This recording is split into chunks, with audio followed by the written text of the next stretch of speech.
Welcome to another episode of Search News You Can Use with me, Dr. Marie Haynes.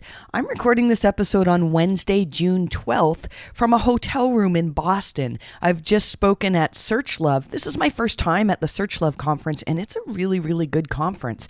The quality of the speakers here was really, really incredible. And the SearchLove, the distilled organizers who put this conference together, they worked really closely with me and with the other speakers to make sure that we were bringing advanced topics. And I think pretty much every speaker that I heard, I took tons of notes from them. So thank you, Distilled, for putting on a great conference. I really felt welcome here. I had a great time hanging out with Joy Hawkins and her employee Dave last night. We had a fantastic dinner and pretty much solved all the world's problems. So, it's a good conference when relationships build. I've had a really good time here. So let's get on to the podcast. We're going to do things a little bit differently here, not drastically different, but you're going to notice that I'm doing a little bit less of the news in the podcast. We'll still talk about things that you need to know. If there's an algorithm update, we're going to talk about that. But a lot of the little SEO tips that we include in the newsletter, we're just going to leave those in the newsletter. So mariehaynes.com/newsletter. This is episode 87, and you can find more on what I'm saying in the newsletter. The feedback that we're getting from our listeners is that what most of you are enjoying the most is, and I don't understand this, but is me babbling on about my thoughts on what the algorithms are doing and what Google is doing in general. And so I'm going to do more of that. I'm going to give you some of my thoughts on the latest update, although we're still unpacking this, and I don't have a complete summary yet of everything that we think is going on. And I'm going to give you, we're also going to do the Q&A section that we started last week where users can ask questions. And if you want to ask me a question, I can't guarantee every question is going to get into the podcast, but you can ask questions in the newsletter. Again, episode 87 at mariehaynes.com/newsletter. So let's move on here. We all know that there was a big algorithm update that started on June 3rd, and it's awesome that Danny Sullivan now is pre-announcing these things. And somebody asked him whether he would continue to do this, and he said yes, he will. And he commented that, it's not like he's going to pre-announce it and then you can fix things all of a sudden. He did mention that, in order to recover from a quality-related hit, a large number of quality-related changes need to happen to see a site improve. And so I'm on board with that. We see when we do have clients that see nice recoveries, it usually takes a few months for Google to start recognizing things, or often it takes a couple of core updates for things to start to change. And core updates can happen, they can be a month apart, they can be 6 months apart. So sometimes it can be frustrating when you're waiting to see recovery. So let's talk about what we know so far about this June 3rd core update. So first of all, it started on June 3rd, but most people felt the effects of it June 4th.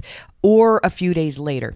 Danny Sullivan confirmed just recently that on June 8th, it had finished rolling out. So that's, 5 days for an update to roll out. That's probably fairly normal. I think we've had other ones that have taken a long time. I'm wondering if the fact that it takes a full 5 days has anything to do with the severity of the update. I have to say this is a very unusual update. Usually by this point, if we put in a good 10 or 20 hours analyzing the sites that we have access to, the other posts that people have written and whatnot, we can usually come up with conclusions that we can see, look, the sites that were affected, they were all sites with this issue, or, they were all, we usually can figure that out. And this time, it's hard to completely figure it out. If you are a paid subscriber of the newsletter, then you have access to what my current thoughts are. I'm just going to very briefly say that health sites were again affected. A lot of natural health sites and sites that had been seeing improvements saw drops with this current update. And so there's something going on there. There's this information about the daily news seeing big drops, and we're going to unpack that once I finally get my article out on what's happening with this update. I've spent a long amount of time going into this, and I'll talk to you about why I think the Daily Mail has dropped. I think that it may not be completely EAT. There might be some other issues here, but still those issues relate to the T, the trustworthiness. So I'm sorry to keep you hanging on this, but I'm reluctant to publish anything until I just feel a little bit more confident in what we're seeing here. There's also some interesting things. We're getting some requests for help from sites about cryptocurrencies. Many of you have probably heard that ccn.com published a blog post about how they are shutting down because of this core algorithm update. That seems a little drastic to me. I mean, the update, when they published it, had not even finished rolling out. So it seems to me, I bet you that post got a ton of links. I believe we linked to it. So we are looking into CCN as well. We're not, they haven't contracted us to work with them, but it's a really interesting case. And again, I feel like Google has sort of turned the dials on trust. In some things, they've increased the dials on brand awareness. And, actually, that might be what's going on with CCN. I actually just thought of that just as I'm talking here. So I'm going to have more info on this for you maybe next week. I think by then we should have it figured out. Well, not completely figured out, but we should have more idea of what's going on. The next thing, though, that complicates things is that Google, and again, Danny Sullivan, thank you for pre-announcing these, actually did 2 updates at the exact same time. So Danny tweeted about what they called the diversity update. So the diversity update, I'm going to read the tweet thread here from Danny Sullivan. He tweeted this on the Google Search Liaison account. He said, "Have you ever done a search and gotten many listings from all the same site in the top results? We've heard your feedback about this and wanting more variety. A new change now launching in Google Search is designed to provide more site diversity in our results. This site diversity change means that you usually won't see more than 2 listings from the same site in our top results. However, we may still show more than 2 in cases where our systems determine it's especially relevant to do so for a particular search." So, what I thought would happen with this is, those searches where you search for something and then like the first 5 listings are Yelp and then the local businesses are actually under that. I assumed that Google would change that so the first 2 listings are Yelp. And I looked at examples. If you are a SEMrush subscriber on their Guru plan, you can actually, and this is not a paid endorsement or anything, it's just, it's such a helpful tool for us to use. You can actually look back at what the SERPs look like, I think back as far as 2012. It's a fantastic tool. So we spent a great amount of time looking at Yelp keywords that they ranked for and looking at the search results from before this diversity update compared to what they are now. And really that, the 5 results from Yelp, I'm actually not seeing that unless I'm not looking at the right keywords. So far I'm not seeing that. But we are seeing some interesting things, which again, we're going to write more about once we get time to get all this together.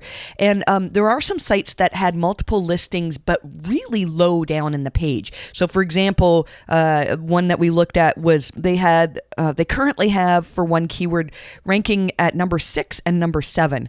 Previously, this site had positions number 6 through to 20.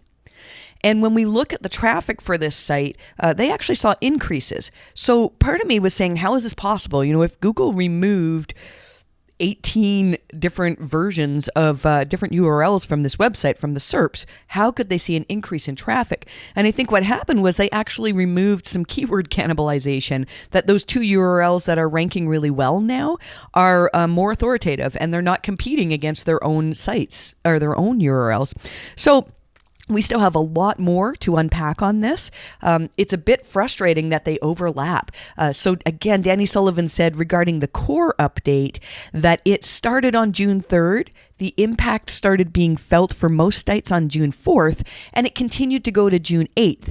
Well, the diversity update started on June 4th, and so it's very, very hard to determine what's going on here. So we're sort of working on putting together a solid methodology that we can use to determine which update it was that you were affected by, and hopefully we'll be able to give you some more concrete information in the weeks to come. I've sort of jumped away from trying to be the first to publish on algo updates. I'll tell you, years ago, that was my thing. I was like, okay, I want to be the first one. Google made a change, and that's why I made my algo update list. And now that we've kind of got some brand awareness, I think there's a lot of people that know they're looking for us to give our opinions on this thing. We're going to take our time more now. And so I know it's a bit frustrating because if you've been hit by one of these updates, you want to know exactly what it's covering. But I would rather have accurate information than be the first. I'm laughing because I remember when I was in grade 2, I had to write out 100 times, "It is better to do it right than finish first." That's like a good life motto, right? Let's move on to the news here. There was another Google bug. This was a short-lived one, but if you have AMP pages, you may be seeing a drop in traffic to those pages on June 11th. So around midnight, the morning of June 11th, people started noticing that AMP pages, if you opened them, you could not click through to the main site. So if the page was hosted on Google Cache, then you couldn't click through to the main site. And this was a bug on Google's side, and it was apparently fixed the evening of June 11th. So I'm glad to see that that's fixed. We talked recently about the Google Discover data is now in Google Search Console. So if you get traffic from Discover, this is really helpful. Search Console has now said that it's going to default to show us 90 days of data. So that's good. And hopefully they'll keep extending that as time goes by. I actually thought, you remember a little while ago, Search Console, with the new Search Console, they said, yay, now you get 16 months of data, because it used to be 3 months. And I was like, 16 months is a really odd number to give us. And I thought it was 16 months ago that we started collecting this in a way that allowed us to show it to people. And I assumed that over time, that 16 months would turn into, 24 months or more reasonable numbers. But that hasn't happened. We still get 16 months. So I don't know where those numbers came from. Here's a good thing that came up on Twitter about the ranking boost for HTTPS. So we've talked about this a few times.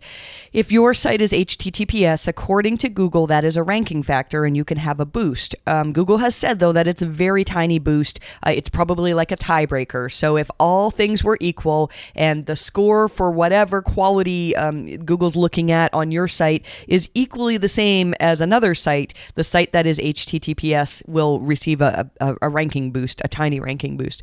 And one of the things that came up this week was whether your security certificate needs to be valid in order to get the ranking certificate. So what Gary said was that if you have HTTPS in your URL, and that URL is what's indexed, then you get the ranking boost. I think, though, if your security certificate is invalid, your page would stop ranking. I mean, so I don't know. That kind of seems kind of silly to me. Talking about, we mentioned last week that with mobile first indexing, if you add a new site to Google Search Console from July 1st on, it will automatically be indexed as mobile first. There's no more desktop indexing for brand new sites. Somebody asked whether subdomains would be the same. So if I have a site that perhaps isn't on mobile first indexing and I add a new subdomain, does that mean that subdomain is going to be mobile first indexed? And the answer is no. So if you have a new subdomain, Google is going to index it the same way that they currently do your regular domain. Apparently, I think about 50% of the sites across the web are already on mobile first indexing. So, this is still relevant to quite a few people. There was an interesting talk at SMX Advanced last week in which Frederick Debout of Bing says that it's still important to disavow links on Bing. I wanted to talk about this because I have not done much disavowing on Bing, and there's a couple reasons for that. Number one, Bing's disavow tool, it's very challenging to disavow a large number of links. Apparently, you can do it through the Bing API, which I have not attempted yet, but if you want to do it without the API, you have to do it link by link or domain by domain. And, we'll often disavow thousands of links or domains. So this is, challenging. The other thing, though, is that Bing doesn't have really clear information on what constitutes an unnatural link in their eyes. And so often what we'll see is a site that we know has unnatural links in Google's eyes and has been maybe suppressed for ranking or just isn't ranking to its full potential will be ranking really well on Bing. That's actually a way that you can sometimes determine if a site has unnatural links. If your Bing rankings are tremendously better than Google, it can be because Google's got, I believe, more sophisticated algorithms regarding links. So sometimes, I don't really want to go in and disavow in Bing because I don't want to hurt traffic in Bing. And so I haven't done very many experiments with this. If you've done work with Bing in terms of disavowing, feel free to tweet at me. It's Marie_Haynes, Haynes. And tell me what your experience was because, it might be something that we look into a little bit more and offer that along with our link auditing as well. Let's see here. One little thing about, we talked a little bit last week about local SEO and how Q&A is now auto-suggesting answers. And this is actually becoming a very important thing. There was a tweet that I saw where somebody had typed into Q&A, how much does it? That was it. And then Google auto-suggested answers from this business that were talking about prices. So I think it's very, very important that you keep an eye on your Q&A. And, Joy Hawkins had some really good tips during a section of Search Love, just talking about how you can moderate your Q&A. You can... and I remember the exact details. I forget the exact details, so we'll have to come back to that. I'm so sorry for that, and I don't want to misquote her. So Joy, you may need to come back to me on that tip. But there are things you can do to moderate and keep on top of the Q&A, and you really want to keep an eye on that because you know this. If you're a big brand, Q&A is just a train wreck for a lot of big brands because people don't realize that business owners don't necessarily see these. It's very challenging. So that's all we're going to do in terms of the news this week. Again, we have way more stuff on newsletter, and you can jump over to the newsletter to read that. If you are new to podcast, we have a paid version, but we have a free version, and all of the Google News that is really, really important is on the free version. The paid version, though, goes into much greater depth with our thoughts, our analysis, and other tips on SEO. So let's go to the news section here now that we are we started doing quite a while ago, we started doing last week, is Q&A. And so we have invited you, the listener, to give us questions. Now, we had quite a few questions, and I'm just going to do 2 of them here because, unfortunately, it could take a very long time. If this gets really popular, who knows? Maybe we'll do another podcast episode just for Q&A or perhaps do some Hangouts. I think that's something that I would love to do should we make some more time for me. So this question is a little bit long, but it's a really good question. So here we go. In February, I got a notification from Google about an increase in 404 pages on my site. I had just launched a new site, so I thought maybe it had to do with that. Upon investigation of backlinks to my site on Ahrefs, I found what looked like all of these links. So I recently disavowed 14,000 spammy links, mostly Chinese, that were pointing to my site. In addition to disavowing those, I included a few other spammy links that didn't seem to lead anywhere when I investigated them using Ahrefs. This is the interesting part. I am seeing a nice increase in traffic over the last few days and wondering if you think it might be due to getting rid of all these spammy links, which I had nothing to do with. I've also been working on the quality, speed, and content of my site, along with cleaning up all those links. So this is a fantastic question, and I don't know the exact answer to it, but I'm going to give you my thoughts. The type of link that you're talking about, so when you see a bunch of foreign language links pointing to your website, or the same applies to if you see a bunch of porn-related links, anything with adult anchors. Once my site was hacked and I had a bunch of links for UGG boots, anything that's like high ticket, something that people make good money on online. If you start seeing those types of anchors pointing to your website, there's a good possibility that you've been hacked. So the first thing I would do is I would recommend that you hire somebody. You can reach out to us and we can recommend somebody for you. We do a lot of work with, or we have in the past with Michael Vandemar. And there are other good people too who are really, really good at investigating whether a site's been hacked, because some hacks will make it so that you can't see the results of the hack from your IP. There are really, really tricky hacks that are hard to determine. And one little quick tip on that is you can do site colon searches to sort of get some evidence for hacked results in the search results. So you can do site colon yoursite.com or whatever it is, and then put in some keywords. So let's say, now it'll be a bit challenging with Chinese characters, but I think it still would work. But let's say you saw that you had a bunch of links pointing to your site that had the word Viagra in it. Well, what you could do is do a site colon search for the word Viagra. And assuming that that word doesn't appear naturally in your context, any posts that have the word Viagra potentially are there as a result of being hacked. So that's one thing. The next thing to know is that if you see the message of 404 errors in Search Console, that is not a ranking factor. It's not like Google says, we have 14,404 pages, so this site must be low quality. Those are normal. They're there for you to be aware of it. But John Mueller has said several times that they're not going to affect the ranking of a site. They're there because of the links. I think you knew that, if somebody has linked to a bunch of your content and then that content doesn't actually exist, then, or maybe, it's gotten removed or what, they're still going to create links. And those, they'll be there, those 404 messages until those links are removed, unfortunately.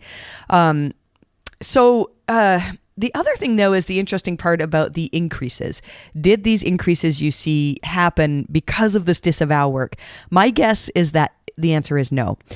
Google says that they're very, very good at determining links from negative SEO, links from hacking.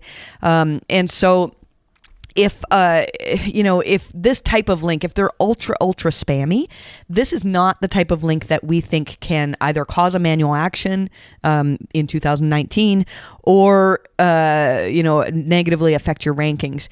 We do think that there are links that can affect your rankings algorithmically. I have a post on that. If you go to mariehaynes.com/disavowed 2019. There may be a hyphen between disavow and 2019. I have information on that where John Mueller was saying, there are algorithms that say, hey, if we've detected you have a lot of links that go outside of Google's guidelines and it looks like you're trying to manipulate your search rankings, then this can be a sign of you not being trustworthy. And Google may decide to say, look, we can't really determine which links pointing to this site are good, but we feel like there's a lot of bad ones there. And then they'll just start discounting even your good links. And so less trust is held by your site. But in this case, Chinese spam links are very unlikely to be seen, in my opinion, as ones that you made to try to boost your rankings. I honestly think that the other changes that you've been making, so working on the quality, speed, and content, were probably more responsible for the improvements that you've seen. So congrats on seeing improvements. I'm imagining that the improvements probably happened around June 4th, 5th, or 6th or so. If that's the case, it's probably the June core update. Thank you, though, for asking such a great question. And here's another question, too. Can manual actions affect a domain even after they are fixed? As in, do they have some sort of lingering effect on how Google perceives a site? Not unlike how a person with a criminal record will have a hard time getting a job in real life. So this is something that John Mueller has been asked several times. And whenever he's asked, he says there's no lasting stigma on a site. So it's not like Google says, we gave the site a manual action, so now we're going to be really careful in ranking it in the future. That is not there. With that said, though, it's very common for a site with a manual action for unnatural links to have trouble ranking again or ever regain their rankings. I'm not saying it's impossible. We've seen lots of sites that have seen nice improvements. But when you think about it, if you get a penalty or a manual action for unnatural links, those unnatural links, the reason why you got the penalty is because they were working so well to help improve rankings. So, if they're gone, it's not like all of a sudden you're going to start, regaining that benefit from those unnatural links. But here's the thing. Let's say you got the penalty removed, but there still are unnatural links that you have not disavowed. It can happen. And so those can factor into the algorithms I was just talking about, not Penguin, but other algorithms that look at trust. So often sites that have a manual action for unnatural links will have algorithmic issues as well. It's not that the penalty is following you around. It's just that the algorithms are taking care of the links that they could handle, and the manual action was for the other types of links.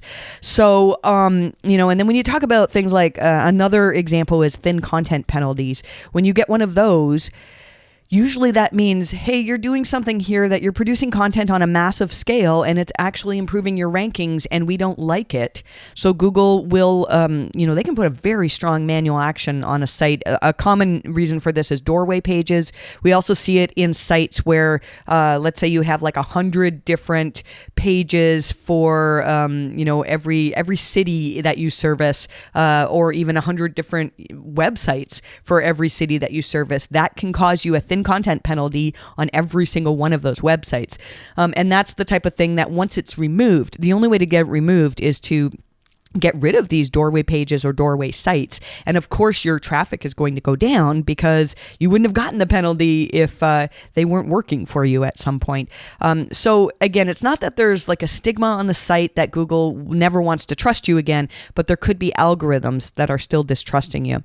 So if you do get a manual action, you really, really want to be sure that you've done everything you can to clean up this manual action. So that's all we've got, or all we're going to do for questions in this episode. Tonight, I am on my way to Semney event, and we're going to do a dinner where a bunch of SEOs are going to sit with me and ask me a bunch of questions. So I'm excited about that. And I'm also going to be speaking at MozCon in July. So hopefully I'll see some of you there. And I hope you have a fantastic week. I am going to be traveling home in the next couple of days, looking forward to seeing my family again and getting back into the office. So if any of you have sent me emails that I have not responded to, I'm on it soon, just not just yet. I hope you have a great week, and I wish you the best of luck with your rankings.